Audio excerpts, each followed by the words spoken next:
Hello everyone. आज तारीख है 26 जुलाई। टाइम हो रहा है 10:07। आप नीचे टाइम भी देख पा रहे होंगे, यहाँ पे टाइम हो रहा है। और अभी हमने पोजीशन तो दे रखी है। ये करेंटली हमारा पोजीशन रनिंग है। देखिए ये 300 प्लस चल रहा है। तो जा रहा हूँ मैं इसमें एसएल लगाने। ठीक है, 1 मिनट में लगा लेता हूँ फ़ोन से, फिर मैं आपको अपडेट देता हूँ। 1 मिनट जस्ट। यस, मैंने इसको लगा लिया। अब मैं आपको समझाता हूँ कि मैंने एसएल क्यों लगाया है और कहाँ पे लगाया है। ठीक है, पहले आप मेरी पोजीशन देख लीजिए। ये 300 के आसपास चल रहा है। मैं ऑर्डर बुक आपको दिखा देता हूँ। देखिए हमने 9:45 पे लिया हुआ है और अभी देखिए 10:07। अभी करेंटली टाइम हो रहा है 10:07। अभी जस्ट हमने एसएल लगाया है 132 पे। 132 के आसपास लगाया है, यानी कि 135 का हमने सेल किया है, 132 पे लगाया है। इसका मतलब कि कॉस्ट के आसपास ही है। ठीक है, ठीक। एक चीज़ ये हो गया। अब दूसरी चीज़ मैं आपको समझाता हूँ कि मैंने पोजीशन कहाँ बनाई है। आप टाइम देख लीजिए। उससे पहले टाइम है 9:45। ठीक है, तो आ जाइए चार्ट पे, हम लोग देखते हैं 9:45 का है। 9:45 इस कैंडल पे है। हमने इसी कैंडल पे यहाँ पे बनाया हुआ था। अगर आप देख पा रहे होंगे तो 9:45 में हमने यही पे एंट्री बनाई।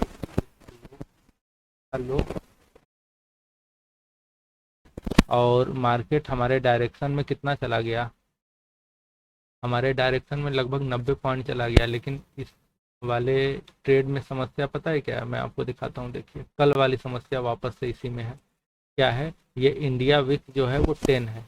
10 है मतलब जो ये प्रीमियम है वो कम ही नहीं हो रहा है, जल्दी जल्दी बहुत धीरे धीरे हो रहा है, बल्कि अगेंस्ट बढ़ना है तो फटाक से बढ़ जा रहा है। और ऐसा सेलिंग में प्रॉब्लम क्यों हो रही है? क्योंकि इंडिया विक बहुत डाउन हो गया है, 10.3 हो गया है। ये इंडिया विक जब थोड़ा बढ़ेगा तब सेलिंग में थोड़ा सा और अच्छा रहेगा। अभी थोड़ा सा ज़्यादा रिस्की हो जाता है, लेकिन अब क्या कर सकते हैं। अब हम सेलिंग करते हैं तो हमने आज भी सेलिंग ही कर लिया है। और यहाँ पे देख रहे हैं 1:1.77 हमें अचीव हो गया, यानी 300 प्लस हमें अचीव हो गया। लेकिन दिक्कत ये है कि अब हम यहाँ पे बुक कर नहीं सकते, क्योंकि ये हमारा ऐसे तो टारगेट हमारा आ गया है। ऐसे तो टारगेट आ ही गया है, बट ये प्रीमियम वाइज हमारा टारगेट ही नहीं आया है। तो अब या तो हम इसको कॉस्ट के आसपास निकालेंगे जहाँ पे हमने एसएल डाला हुआ है, या फिर अभी हम इसको वेट करेंगे। और बुक करने का तो कोई सीन ही नहीं है अभी, है ना। देख पा रहे होंगे हमने जगह भी अच्छी पकड़ी थी और अच्छा मोमेंटम भी हो गया है। अप्रॉक्स 90 पॉइंट का होने का मतलब हो गया ना 100 पॉइंट के आसपास। 100 पॉइंट में कम से कम प्रीमियम में हमने, यहाँ पे देख रहे हैं यहाँ पे चल रहा था कितना, 45,852 के आसपास हमने बेचा था। और हमने प्रीमियम हमने कौन सा सेल किया है? 45,800 का, मतलब लगभग लगभग एट द मनी के आसपास हमने सेल किया है। उसके बाद भी प्रीमियम की ये हालत है। अब क्या कर सकते हैं? अब इंडिया विक्स इतना डाउन है तो अब उसमें कुछ तो नहीं किया जा सकता। खैर, वो जो हमारे हाथ में नहीं है तो कुछ नहीं कर सकते। फिलहाल अभी हम वेट करेंगे। देखिए या तो ये प्रॉफिट थोड़ा सा बढ़ के थोड़ा अच्छा लगे तब बुक करेंगे, या फिर ये हमारे कॉस्ट के आसपास आके निकल जाए। बीच में हम इसको नहीं बुक करने वाले हैं। और मार्केट कहीं ना कहीं इस जोन के आसपास जाएगा ना, तो एक ये जो ब्लू लाइन है इस जोन के आसपास चला जाए तो भी इधर के आसपास भी हम बुक कर सकते हैं। फिलहाल तो लग नहीं रहा है कि बुक हो पाएगा, क्योंकि प्रीमियम ही नहीं घट रहे हैं। और हमने अच्छा खासा ऐसा भी नहीं है कि आउट ऑफ द मनी जाके हमने सेल किया हुआ है। और निफ्टी तो देख ही रहे हैं, एक ही सीधे डायरेक्शन में भागे जा रहा है, भागे जा रहा है। खैर, कोई समस्या है नहीं, अभी तो हम वेट ही कर रहे हैं इधर के आसपास। हाँ देखिए, हमने पोजीशन यहाँ पे बनाई थी, मैं आपको दिखाता हूँ। देखिए हमने पोजीशन यहाँ पे बनाई थी, लेकिन पोजीशन बनाने के बाद क्या हुआ? पोजीशन बनाने के बाद मार्केट जब तक यहाँ तक आ गया था, करीब करीब 30 से 35 पॉइंट मूव कर गया, फिर हमारा वो वापस कॉस्ट के आसपास ही चल रहा था, यानी कि 35, 33, 36, 35, 36। अब ऐसा क्यों हो रहा था? मैंने बताया ना, इंडिया विक्स और उसमें और सारे भी फैक्टर्स हैं, थीटा गामा। तो थीटा दिख के तो आज मिल ही नहीं रहा है अभी फिलहाल। बाकी अगर मार्केट पुल बैक भी लेगा तो फिर हमें बुक करने के अलावा कोई ऑप्शन बचेगा नहीं। अगर इसके नीचे आ जाएगा मार्केट में तो हमें बुक करना पड़ेगा, क्योंकि हमारा हमने अभी कॉस्ट पे ही डाला हुआ है, लेकिन यहाँ तक आते आते ही वो प्रीमियम वहाँ तक पहुँच जाएगा अपने आप। यही समस्या है आज के लिए ट्रेड में, लेकिन चलिए कोई दिक्कत नहीं है, अब क्या कर सकते हैं। अब जो मैं हमारे हाथ में नहीं है उसके लिए हम कुछ कर भी नहीं सकते ना। मार्केट गिर रहा है और गिरना तो है ही, थोड़ा सा पुल बैक लिए बिना ऊपर जाएगा कैसे।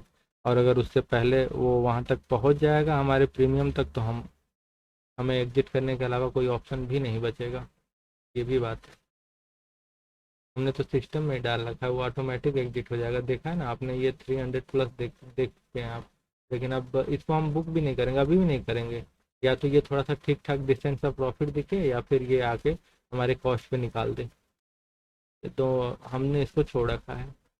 बाकी हम बता देते हैं कि हमने यहाँ पे पोजीशन क्यों बनाई है। देखिए बहुत सिंपल है, बहुत सिंपल है। देखिए कल मार्केट ये गिरा, ये मार्केट गिरा, गिरते गिरते यहाँ तक आया, और जब गिरने के बाद वापस इधर तक के पास आया, तो जब यहाँ तक के पास आया तो हुआ क्या, जब मार्केट यहाँ तक आया तो जो इधर के सेलर थे यहाँ पे भी जो सेल किया होगा इवन, उसको इतना अच्छा खासा प्रॉफिट दिखा होगा, और जब ये इतना पुल बैक ले लिया तो जाहिर सी बात है वो अपनी पोजीशन काट के निकल गया होगा। और जो इधर के सेलर होंगे उनको भी एक अच्छा प्रॉफिट दिखा होगा, इसलिए इधर के आसपास वो भी निकल गए होंगे, यानी कि इधर के आसपास के जो सेलर होंगे वो निकल गए होंगे। बट इधर के जो बायर होंगे उनको एक डिसेंट सा प्रॉफिट दिख रहा होगा। और क्योंकि सेलिंग में एक एडवांटेज रहता है कि थोड़ा डिके उके भी मिल जाता है, तो इधर के जो सेलर होंगे अगर वो जब तक अभी अगर बचे होंगे तो उनको टारगेट कर सकता है। बाकी इधर जो नीचे के बायर हैं, ये देख रहे हैं, ये जो कैंडल है ये इतनी तेज स्पाइक में आई है कि इतने में बायर का बैठना तो बहुत मुश्किल हो जाएगा। सेलिंग की गई होगी जिसके एसएल की मिलेगा, और जहाँ पर मार्केट का मतलब एसएल कम है और दूसरे पोजीशन में एसएल ज़्यादा है, तो यहाँ से डाउन साइड का मोमेंटम करना वो थोड़ा सा ठीक नहीं लग रहा था। जो सेटअप है उससे बैठ नहीं रहा, हम वेट कर रहे थे। हालांकि निफ्टी थोड़ा सा नीचे आया होता ना इधर के आसपास, तो मैं आज निफ्टी में ट्रेड करने के मूड में था, बट निफ्टी इधर आया ही नहीं, तो फिर हम इसमें कुछ कर भी नहीं पाए। खैर देखते हैं, अच्छा चलिए प्रॉफिट भी ठीक ठाक हो गया। मिलते हैं आपसे जैसा भी होता है।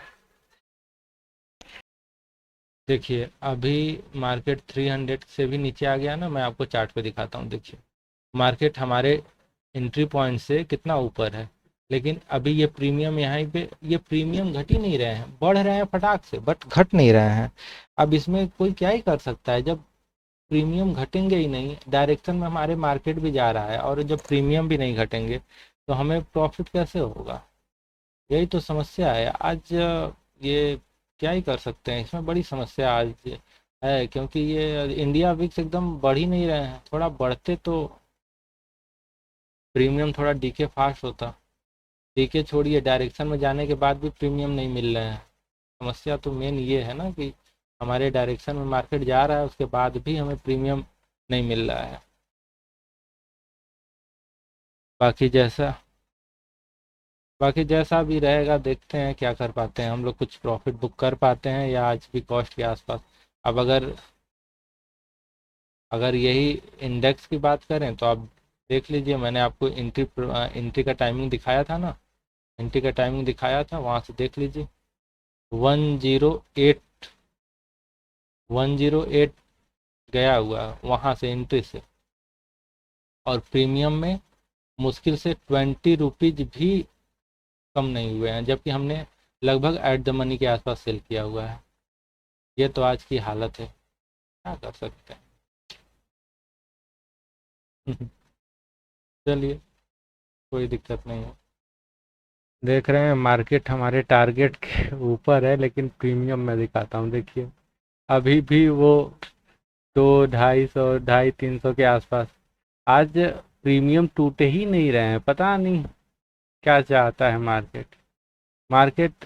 जबकि हमने कितना पॉइंट इंडेक्स में 106 पॉइंट यहाँ तक है, इसको टोटल ले लीजिए कितना पॉइंट गया है, 132 132 132 पॉइंट गया हुआ है। अब इसके नीचे आएगा तो हम एग्जिट कर देंगे, मैनुअली एग्जिट कर देंगे। अगर इस लाइन के नीचे आया ना तो हम एग्जिट कर देंगे, क्योंकि बहुत ज़्यादा पेशेंस दिखा लिया, अब नहीं। आज मार्केट का मूड ही कुछ अलग है। यहाँ पे एग्जिट कर देंगे,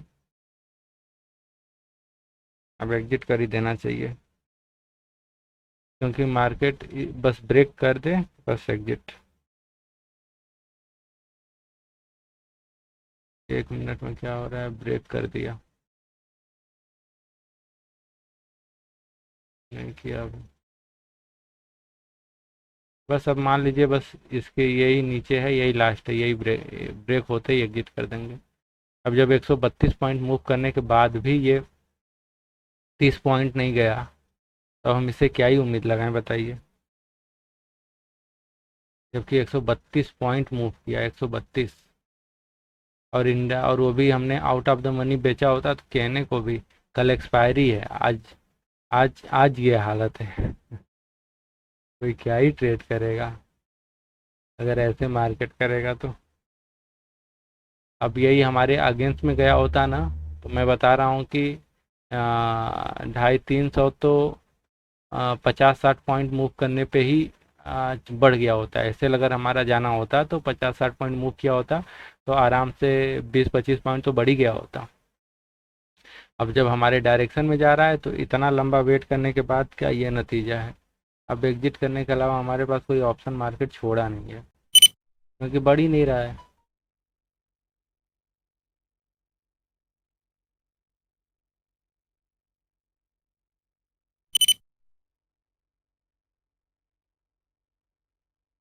आज का हमने यहीं पे बुक कर लिया। अब देखिए, वो मैं ऑर्डर बुक दिखा रहा हूँ ना, देखिए 9:45 पे हमने एंट्री बनाई थी, 10:45 पे हमने एग्जिट किया। ठीक है, अब चार्ट में हम चलते हैं, समझते हैं। इसको हटा देते हैं। 9:45 हमने, अगर इसका टॉप भी पकड़ लेंगे तो 9:45 यही हुआ ना, इसके टॉप को ही पकड़ लेते हैं। ठीक है, हमने यहाँ पे एंट्री बनाई थी। 1 मिनट, हम को ले लेते हैं। हमने यहाँ पे एंट्री बनाई थी 10:45, हमने यहाँ पे एग्जिट किया है, यहाँ पे इस जगह पे एग्जिट किया है, समझ रहे हैं। हम इस जगह पे एग्जिट किए हैं, इस जगह पे। इसका मतलब ये हो गया, इसका मतलब ये हो गया कि हमने पूरा मार्केट का ट्रेंड ये देखा है ना। अब इसको आप मेजर कर लीजिए कितना होता है। ये देखिए 136 पॉइंट का ट्रेंड हमने कैच किया, और 136 पॉइंट के मूवमेंट में हमें प्रीमियम क्या मिला, प्रीमियम वाइज क्या मिला, कुछ नहीं मिला। प्रीमियम वाइज कुछ मिला ही नहीं। आज का दिन ही थोड़ा ज़्यादा गड़बड़ है, क्योंकि प्रीमियम साथ ही नहीं दे रहे हैं, और यही अगेंस्ट में जाना होता तो फिर क्या ही कहना था।